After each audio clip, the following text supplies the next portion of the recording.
McKenzie will be enough. Well, I grew up in the village of Bethany. That's near to Mount Pleasant in Tobago. I was born there, I grew up there. I went to the St. Patrick's Anglican Primary School. From St. Patrick's Anglican, where I had the best teachers in the world, I went to Bishop's High School. And after Bishop's, I taught a little while, and then I went to Mausika Teachers College. And after college, I worked again. I went to the University of Manchester in England. And after that, I went to the George Washington University in Washington, D.C., United States of America. How did you That's more or less. how did you finance yourself? Were you from a rich family? No. Very, very, very poor. Very poor family. But we didn't know that we were poor, you know. It's only when, after you grow up and you realize how they measure poverty, that you realize that, you know, you were in a different era and it was a different yardstick. And, you know, it was so different because we thought as long as you had something to eat and drink, and we went to school, we went to church and all of that, that you really didn't miss anything. Never mind, we went to school with no shoes and all of that. That didn't tell us that you were poor because most of the other children had no shoes too. You know, so. Somebody told me that you took in some sewing or something like that to help you with your. When I left school and Bishops and I was looking for employment, no, I should back up. While I was at Bishops, a cousin used to transport me from home to school. But on afternoons, a group of us would walk up from Bishops into Scarborough, and I went to meet this cousin's wife at a laundry where she used to work, and I used to look at her very closely, how she would iron these pants and whatever have you and so on. So I learned that. So when I left Bishops and I was waiting on a job to teach, I started to take in clothes from the boys in the village who had their nice soft pants, you know, that those days were gabardine pants and that type of thing. And I would press them and so on and charge them. And the money I got, I bought clothes in preparation to go out to work, you know. So I did that. And in those days, it was coal pot iron with coals and flat iron. It wasn't until you graduated to a gas iron, until we had no electricity at the time, you know, because electricity came to our village in 19 probably 60 or 50 something late, but at least we didn't have. So, you know, that's how difficult, but that wasn't terrible. I could tell you that at one stage in my life, my parents were separated, and when I lived with my mother, she was not anybody with any big job or so on, and she used to work on the estate. And in those days, you know, people talk about poverty and wages and so on. In those days, they work on the estate for the people like them. They had the men who used to cut the coconuts, and the women used to dig out the kernel from the shell. And the estate paid 90 cents per 1,000 coconuts. When you cut 1,000 coconuts, the men got 90 cents per 1,000. And it wasn't strange that a man would cut 3,500 coconuts in their time. They used to go in very early. They had flambeau, we call it boule de feu, and go in from the village where they lived and trek through the tracks and go into where the Magdalena is now, and so on, and the Cove Estate. All of that was the Lowlands Estate.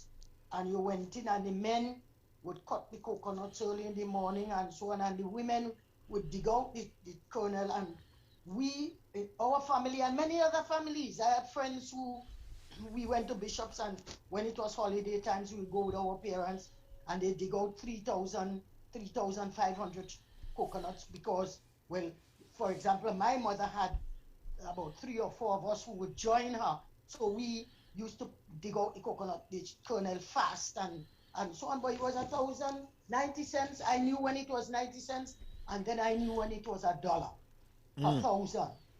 So this type of thing, poverty and all of that, people don't know. So that's it. As you see yourself now, how did that experience prepare you for now? Well, yes, it did, because you learn to be contented. You learn to be sort of creative. You can't get this, you use this, because we always had something to eat. And, you know, it makes you value what you had that you thought, you know. I will give you an example. One day, we had an Anglican priest from England, very, very good, helpful priest. Richard Douglas Kane was his name. And one day he used to pass by, because when I was growing up, I used to teach Sunday school in the Anglican Church in St. Patrick's. I sang in the choir, and so I was very active in the church. And one day he came across to see my mom, but we used to call her our old queen.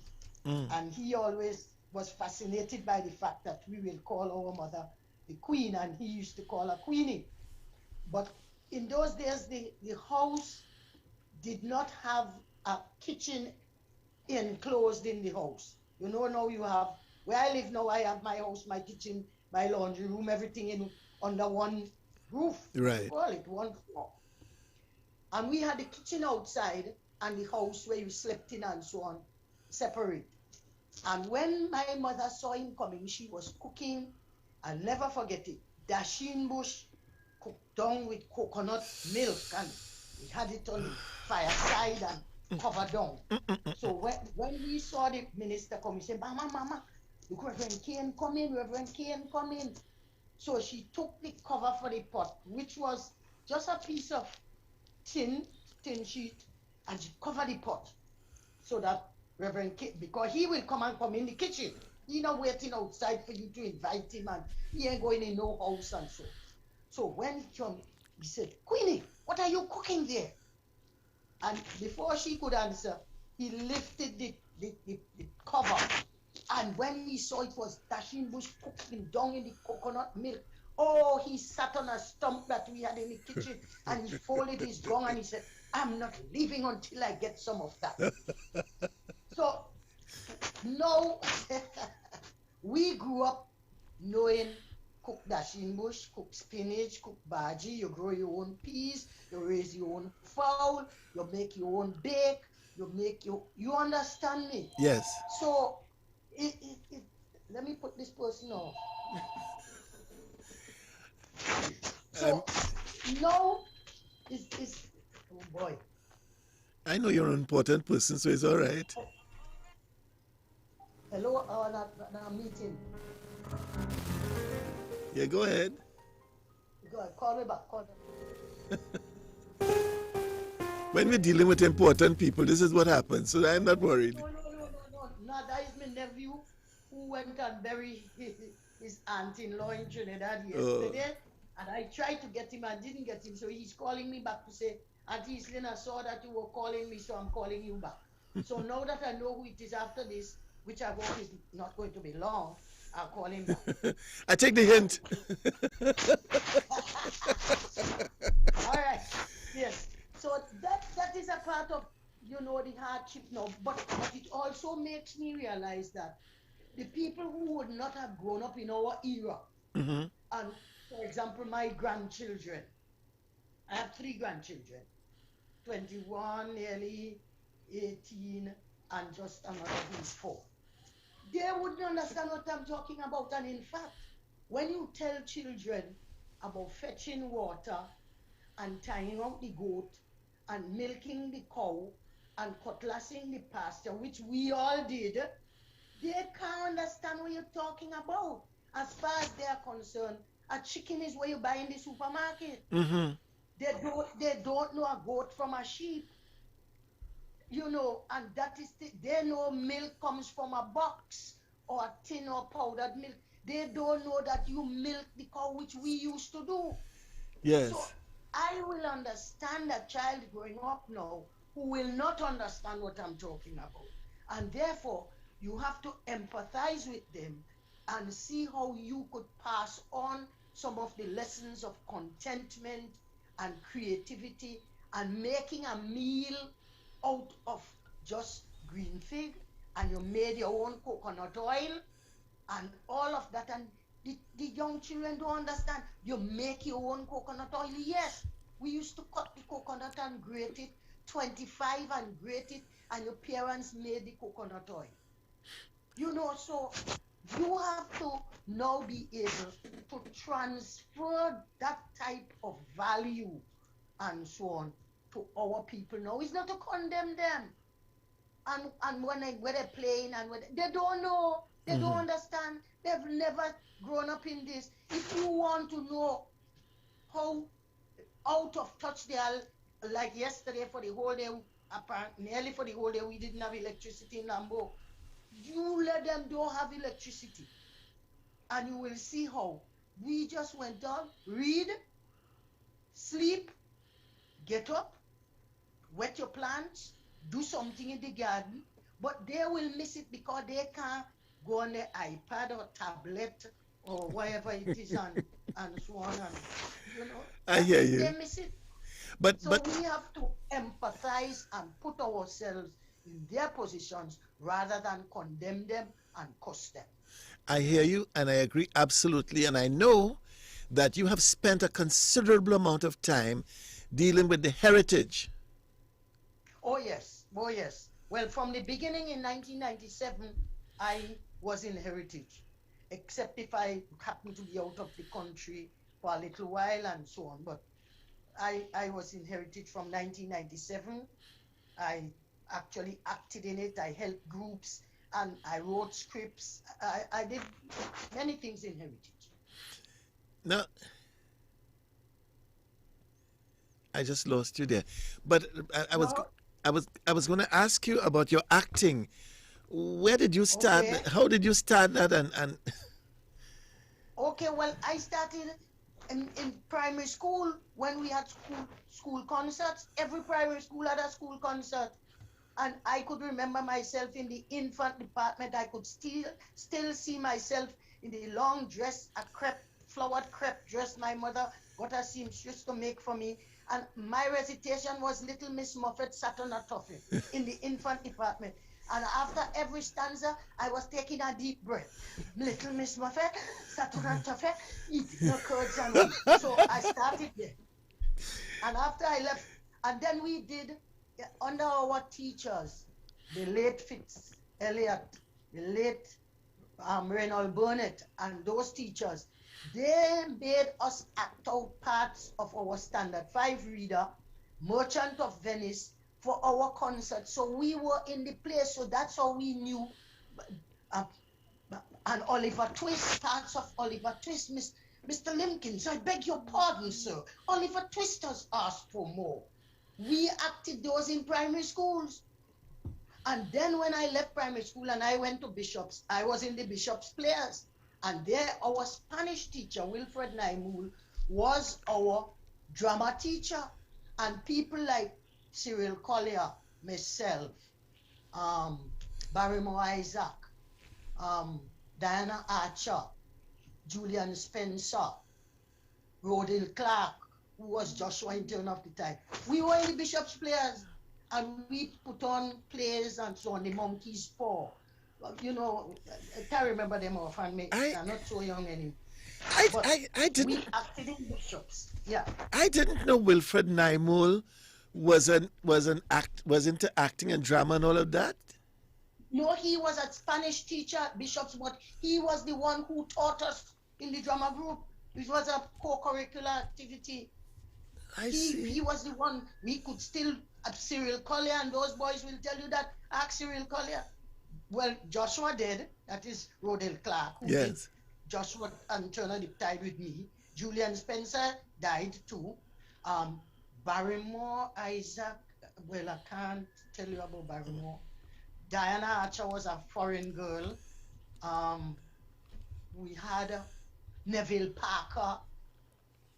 So we had our drama group in Bishops, but we didn't have a theater arts teacher. Now they have theater arts teacher, you know. And, and so when I left Bishops, I joined the Drama Guild under Bernadette Alum, under this um, fellow who was married to a lawyer and so on. So we just went on. And Yeah. that led to Turn of the Tide, which was And that led, like, right, Bernadette Alum, who was one of the people who I did drama. I came under training from Freddie Kissoon, that lady Herbert, at Mausika, and those people. So, I got a little bit of training. When I say that, you went to courses. Right. That's how you could put it. Yeah. And then, when Horace Wilson wrote Turn Up the Tide and he was looking for the cast, he went to Bernadette Alum, Pinky, Michelle Alum, who selected members of her drama group, and we all acted in Turn Up the Tide, and so it came on to how many episodes. But I had also done a number of plays with Horace James, who did Play of the Month in those days. Yes, on TTT. Right, for TTT. They still have some of it in Vocation, Back Bay, Return to Back Bay, and all those. Yeah. So you would have been acting in the era of Errol, Sita Hall, and the lot. But not with them so much. We did the Tobago leg. Did you ever have anything with Ralph Maraj? No.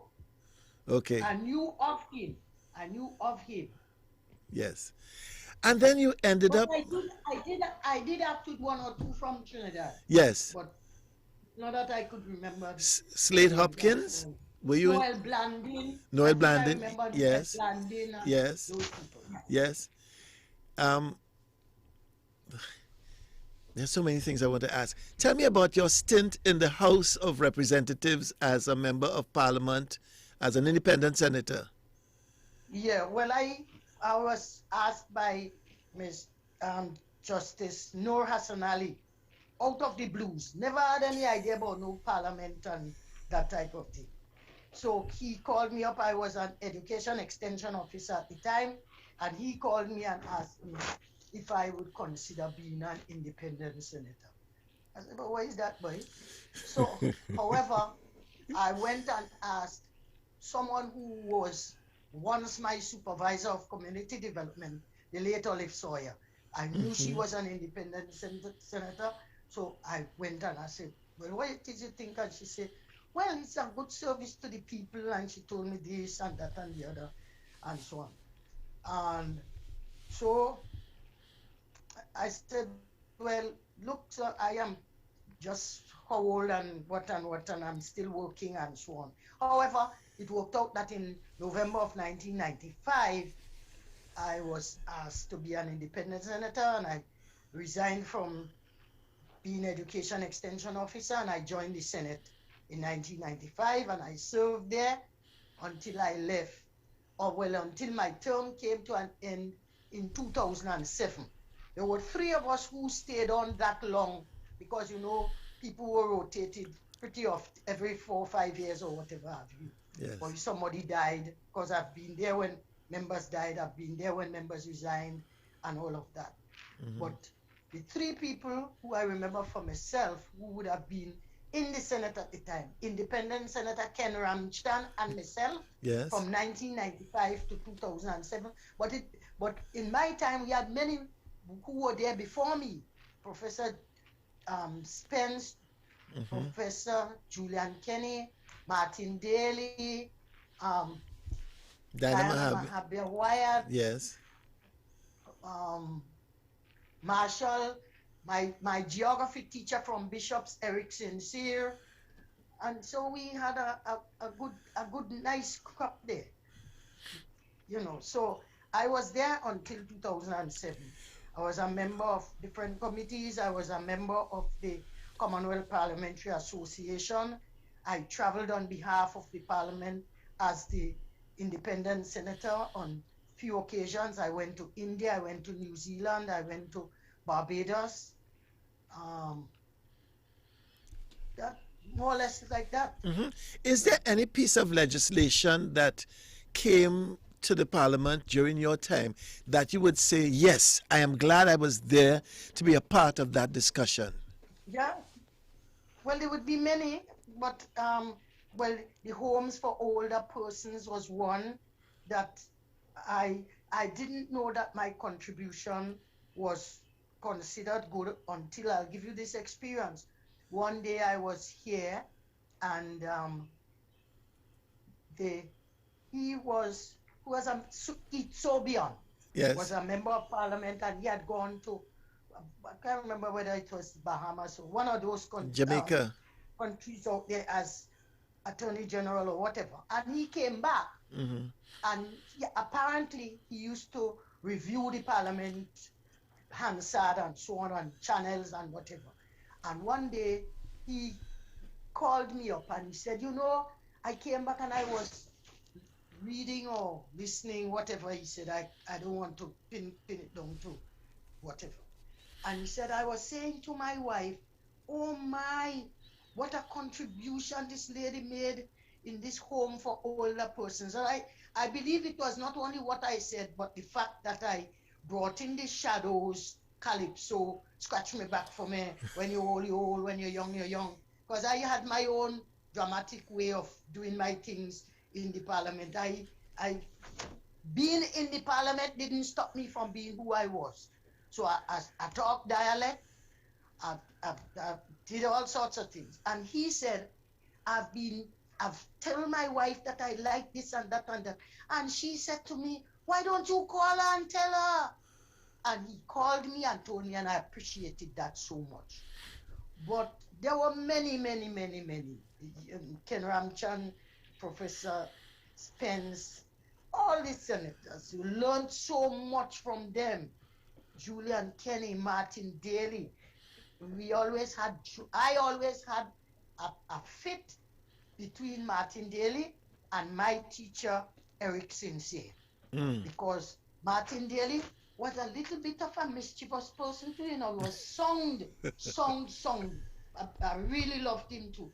But he was a mischievous person because Dr. Sincere was very much, I should say, like you, although like this Bible thing and this 98.1. I can't talk to you and don't poke some fun at you. So, Brother Eric,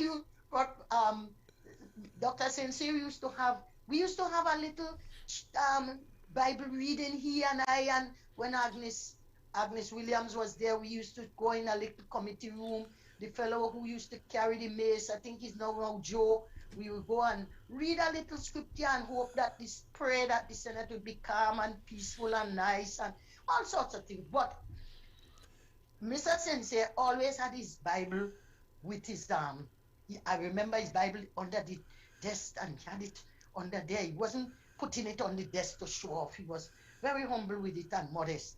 But the Bible had a zip around it, and he will zip around the Bible. Boy, and when Martin get up, Senator Daly got up, and Senator Daly would start to say things in his mischievous way and so on. And Dr. Sincere, who sat next to him, would say, Martin, you don't use that type of language. You know, the book of James talks about the tongue. And he will start to preach to Martin. Martin standing up and listening to him. Or Martin saying what he had to say. Martin said, very well, my colleague here, Dr. Sincere, is telling me that I should phrase it in a different way. And he will phrase it in another way worse than the way that he phrased it. Oh my God. I had such fun in the Senate. I learned so much from these people who were there with me. Opposition, government, and the independent bench. And even from the clerks, even from the pantry. And I would give you, I have 1 more minute. Go ahead, man. You have plenty time. I will tell you how at times that humility pays. While I was there in the Senate, my husband was very ill, and he was at Mount Hope where he did triple bypass heart surgery. He's gone now. And every morning I would leave the hotel where we were staying. That time it was the debate on the budget, whatever year it was. And I would take a taxi from the hotel, go to see him, and the taxi would leave me. I will pick up his clothes that need laundering, and Parvati Almal Singh Mahabir, who lived in Tunapuna, would pass on her way to the Senate. We were all in independent bench at that time.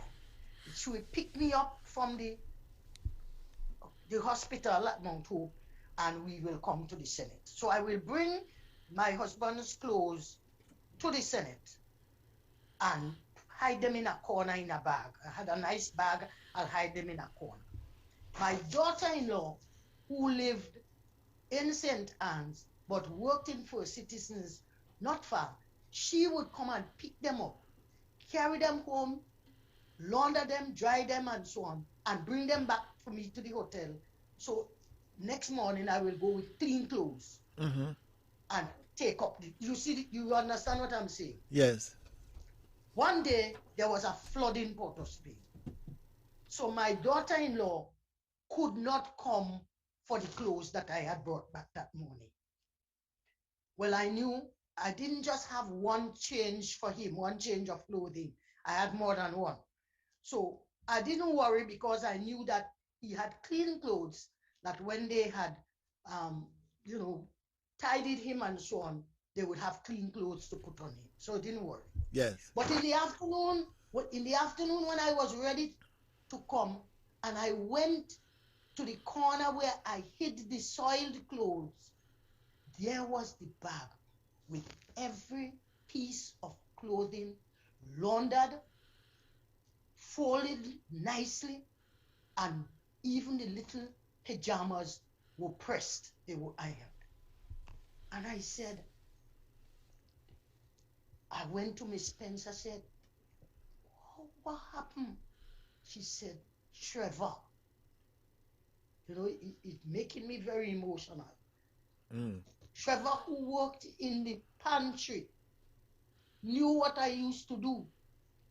He took the parcel with the clothes and carried them down in the Parliament laundry. He washed them, he rinsed them, he dried them, he pressed them, and he brought them back up for me. You will tell me I will ever forget those people? Very important. Never, never. I don't think I've ever told anybody but my son about Trevor.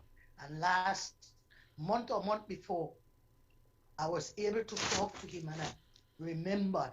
And he said, Senator, what are you talking about? I ain't even thinking about that.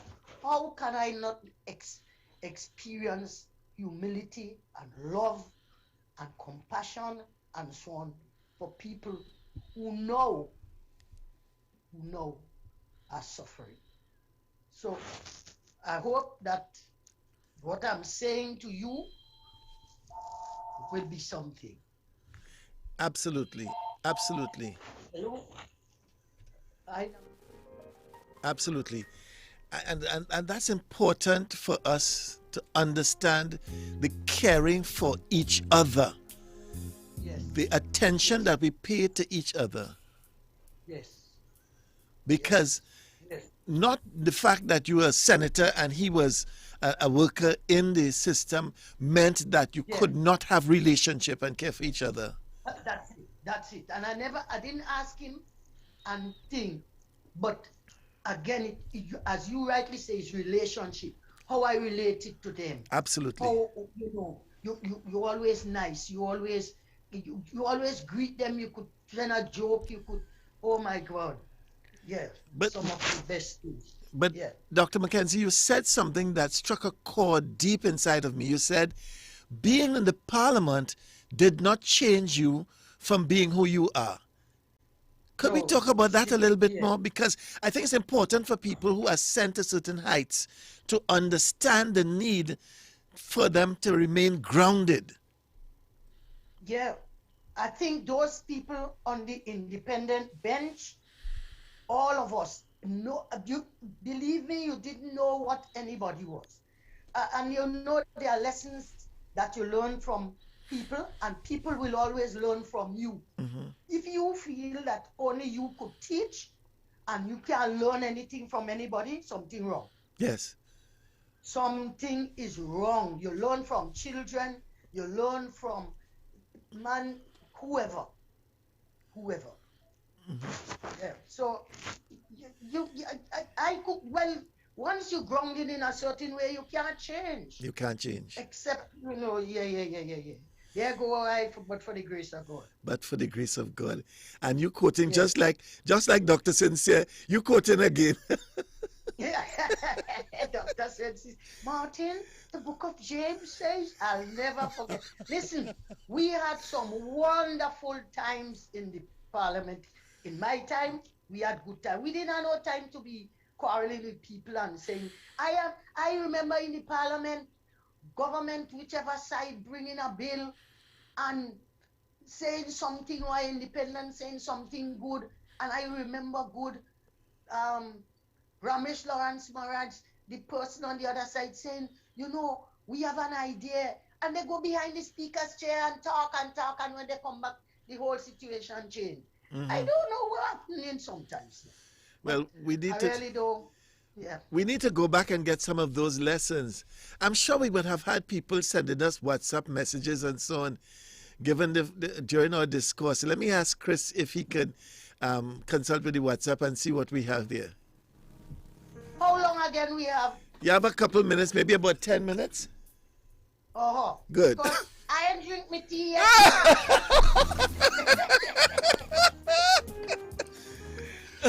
Let me encourage people to message us 868-275-1981. That's nice. I mean, it's nice that we could talk to people. It's nice that we could share with people and learn from people. So that's nice.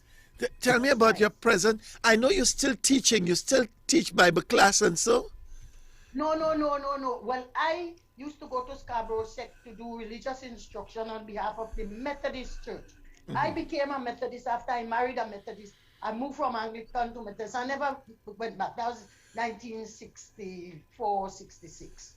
So I have been a Methodist, and you can't be in a church and you're not sharing, you're not doing nothing more than just go and listen sermon. No. So I go to the Scarborough Secondary School on behalf of the Methodist Church, and I've been going from 1996, because what was nice was that although I was going to the Senate on a Tuesday, going to Scarborough Sec was on a Friday. Oh. So it didn't clash with things. So I've been going but when COVID came in and they want to do online, I could be in a meeting online. But you see, teaching online, where you don't know what a child doing, and they're listening to you, and you can't ask them a question in thing. And I like face-to-face. Even though I like the Zoom and you and I talking, I like face-to-face.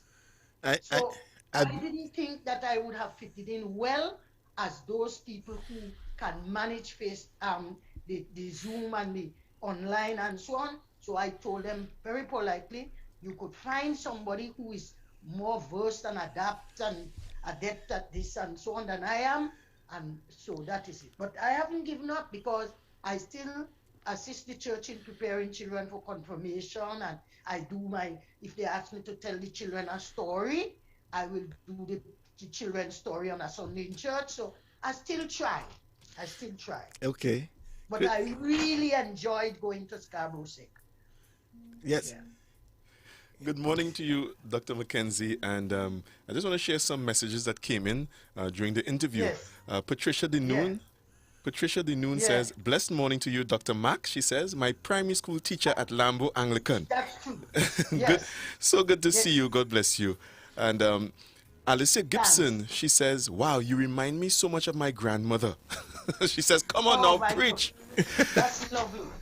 Kathleen Luke says, Dr. McKenzie, you are quite right. You cannot change if you are truly grounded and humble. Elizabeth says, beautiful. They are just enjoying what you are sharing and what you are saying. Yeah. Someone else says, great program. Thank you so much for being on with us this morning. I think I have to talk to somebody about softening the way we use the digital environment. I feel you know the person, you know, so that we can... Yeah, wife. Let me see who calling me. I'm in a meeting. I'll call you when I'm.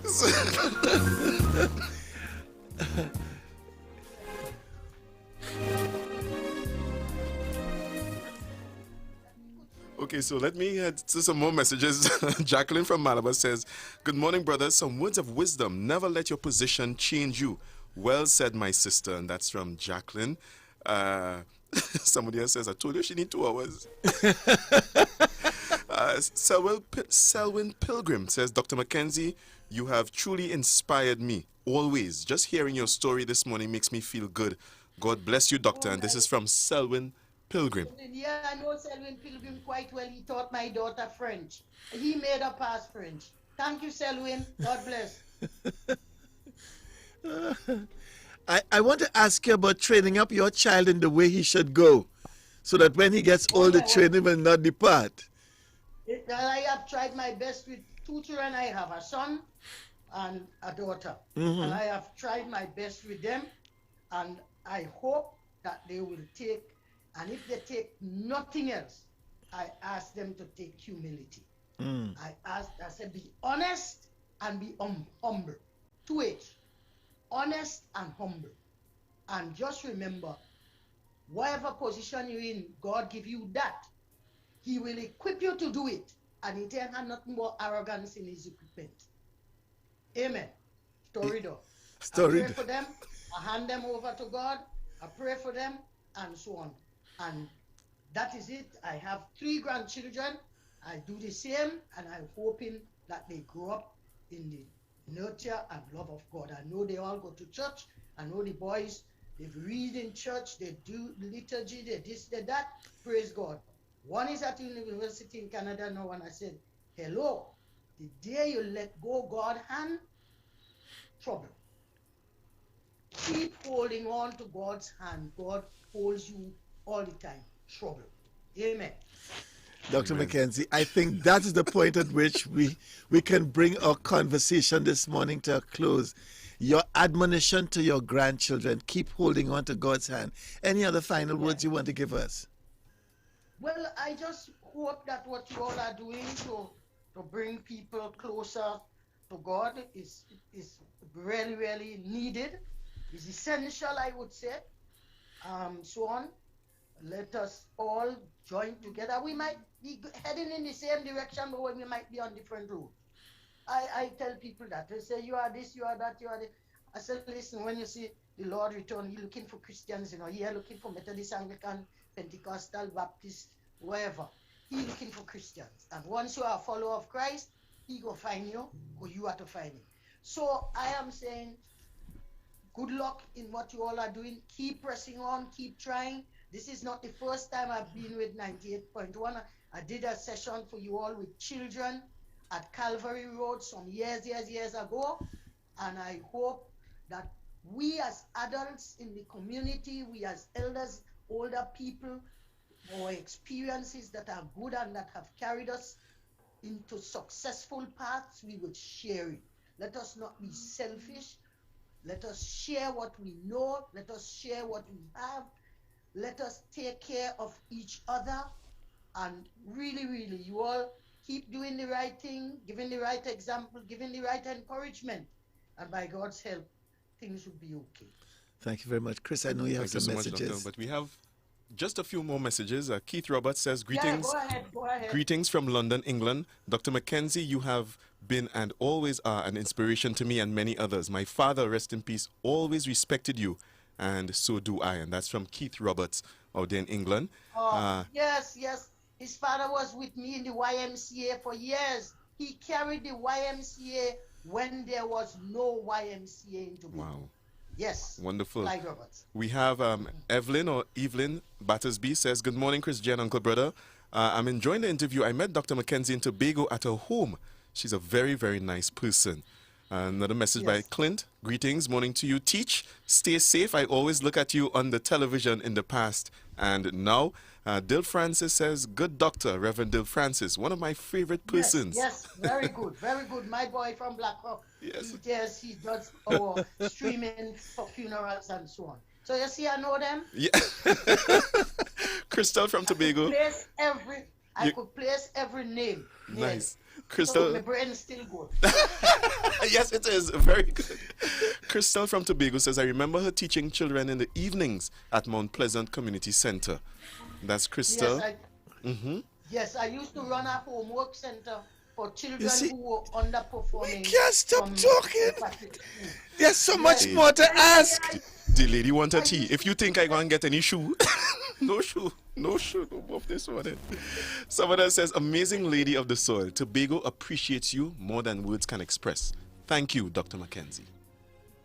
Oh, thanks. So you see, all you make people, all of us call eulogy. Right, well, people telling you now, so if I pass on in the next minute, you don't have to say one word about it.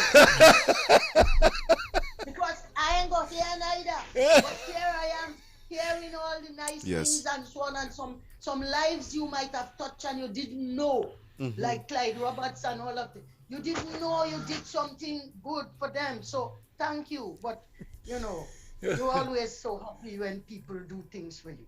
And there are many more like that. Yes. Praise God. Somebody messaged us. They said, let the lady have her breakfast, please. They know that I'm not fat. I don't have any fat to live on. So they know they don't want me to drop down for hungry. They want me to go take my little bush tea and my little bacon. Dr. McKenzie, this has been a very pleasurable conversation. I'm really grateful that you gave us this time. I thank you for providing inspiration to us and providing even the son that is now part of a process of development in Trinidad and Tobago. You've also done that and you've trained him well. Thank you. And I want to thank Liz for, sort of introducing me to the program. So, because I remember somebody in my Tobago Council, what used to be the handicapped children, did bring a note with something, Louis, I have it, something, wants you to talk to him. I said, who Louis want to talk to? I said, that was the one for give me some work, but how I could tell Liz no? Liz is somebody, why I could stay home and call. I said, Liz, pull up my account and see if me get anything or if they want to send for I miss Liz in the bank so much. Really. Was another one, Liz and Bonnie from country. Boy, those people were so helpful and loving to me. My God. Yes, they are nice people too. They have been shepherd of sheep a long time. So let us all be shepherd of sheep and shepherd of lambs, as Reverend Nevin Lewis from the Moravian Church would say. Thank you very much. Tend your flock. Yeah. Amen. God bless. God bless you. And blessings to you and your ministry. And let us hope for success and touch as many people as we can. And I'm glad that I would be able to bring a little lightheartedness. We have to be stiff all the time, Yeah. Juliet Roberts from Tobago says Doc Mac is a down-to-earth person only, that she don't stick nonsense at all. This is from Juliet Roberts in Tobago. Bless you. Blessings Thank you. to you. Thank you so much, bless Dr. you. McKenzie. And thanks, and have a good day. And I hope, I know you all will get more and more people. Let us keep learning and sharing and teaching and cooperating. Amen. And so on. Let us be kind and loving to each other. God Amen. bless. God bless Have a you. good day. You too. And thanks. Bye-bye. Yes, thanks. That was independent senator, actress, teacher, cultural activist, award winner of all kinds of awards. The one and only, there's only one person that can be described like that, Dr. Eastlyn McKenzie. McKenzie. People asking for the sequel. They want to know when it's part 3, part 4. We want to know if it's a Fast and Furious franchise. I really enjoyed it. It was enjoyable. Enjoyed this. And very inspirational. And our friend Dr. Ome, Mr. Ome says, man, give her the 2 hours. We have to arrange breakfast next time. That was a cue. Some hot tea. But yeah, we learned a lot from Dr. McKenzie. She's what she says. Where you get to must not change you. Must not change you. So many times we change on the road to where we're going. But you listen to her, and she has not lost her indigenous indigenous Tobagonian-ness. You know, she speaks language that you can understand, and she's very clear. It's not that to say she's stumbling about an and but yet she's grounded. I love that. Yeah, a lot of messages, people enjoying the program. They said the lady was cool. That lady was real cool. But you could hear strictness in her voice, eh? Yeah. She's not broaching any nonsense with anybody. I kind of edited what Juliet said earlier, but Juliet had an encounter. She had a personal encounter with the strictness. Let's just she was introduced to the strictness personally, so let's just leave it there.